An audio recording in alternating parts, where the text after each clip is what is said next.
It is important to point out that regardless of the social system, whether fascist, socialist, capitalist, or communist, the underlying mechanism is still money, labor, and competition. Communist China is no less capitalistic than the United States. The only difference is the degree by which the state intervenes in enterprise.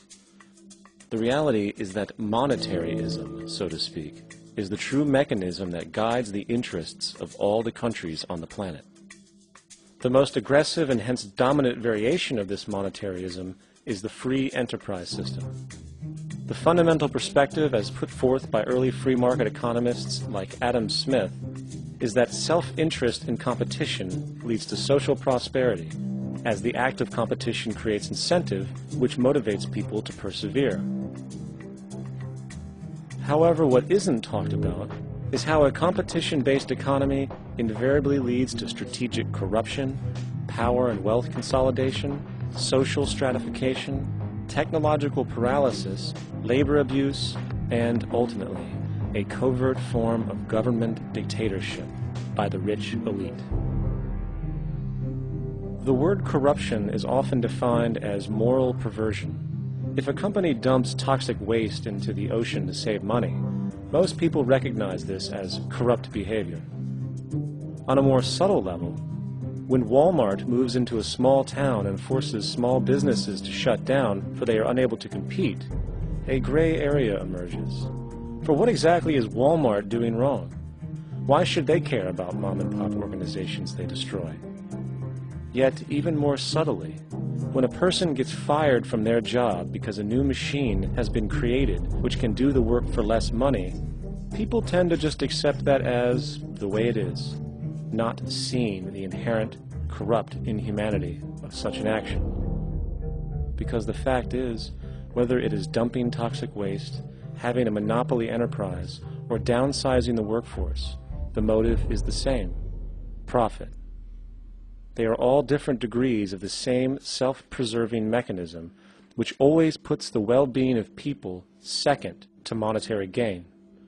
Therefore, corruption is not some byproduct of monetaryism. It is the very foundation. And while most people acknowledge this tendency on one level or another, the majority remains naive as to the broad ramifications of having such a selfish mechanism as the guiding mentality in society. Internal documents show that after this company positively, absolutely knew that they had a medication that was infected with the AIDS virus, they took the product off the market in the U.S. and then they dumped it in France, Europe, Asia, and Latin America. The U.S. government allowed it to happen. The FDA allowed this to happen. And now the government is completely looking the other way. Thousands of innocent hemophiliacs have died from the AIDS virus. This company knew absolutely that it was infected with AIDS. They dumped it because they wanted to turn this disaster into a profit. So you see, you have built-in corruption. We're all chiseling off each other, and you can't expect decency and that sort of thing. And feeling that, they don't know who to elect. They think in terms of a democracy, which is not possible in a monetary-based economy. If you have more money to advertise your position, the position you desire in government, that isn't a democracy. It serves those in positions of differential advantage. So it's always a dictatorship of the elitists, the financially wealthy.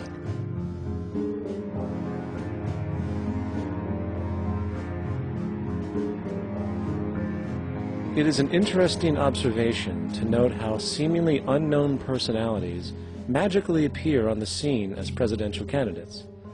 Then, before you know it, somehow you are left to choose from a small group of extremely wealthy people who suspiciously have the same broad social view.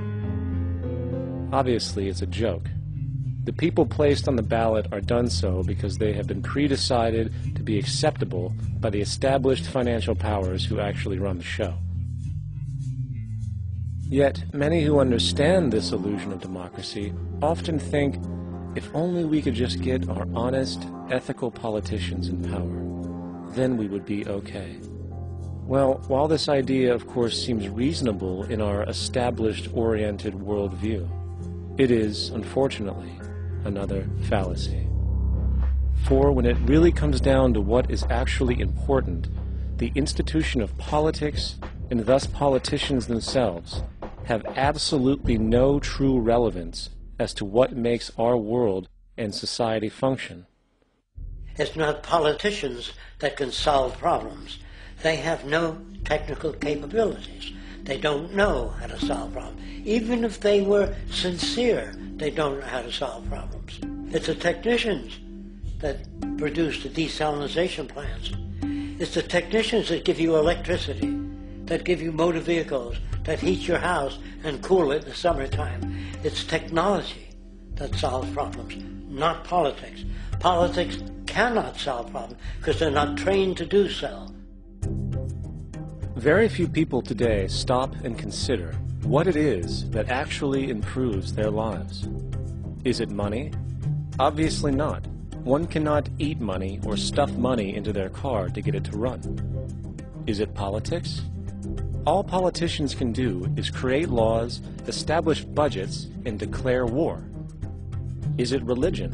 Of course not. Religion creates nothing except intangible emotional solace for those who require it.